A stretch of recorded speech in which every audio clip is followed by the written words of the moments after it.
Hey everyone, welcome back. In this video, I'll show you how to fix Cryptomator not opening step by step.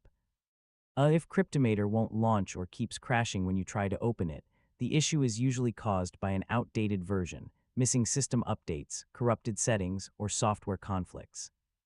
So let's get started. First, restart your computer and try opening Cryptomator again.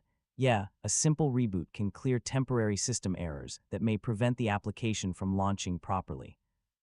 Next, make sure you're using the latest version of Cryptomator. Visit the official Cryptomator website and download the newest release if an update is available.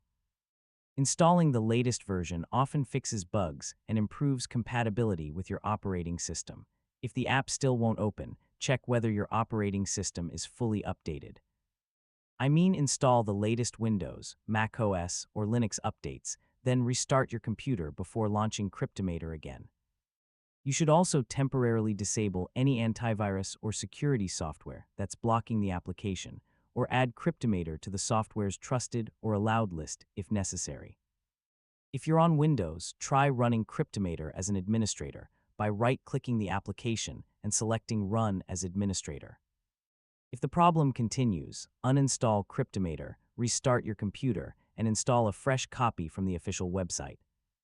Your encrypted vaults won't be deleted because they're stored separately from the application, but always keep a backup of your vaults before making major changes.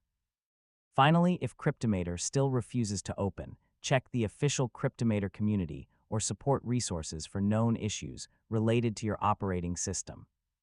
Or review any error messages that appear during startup. And that's it. You now know several effective ways to fix Cryptomator not opening and get back to securely accessing your encrypted files.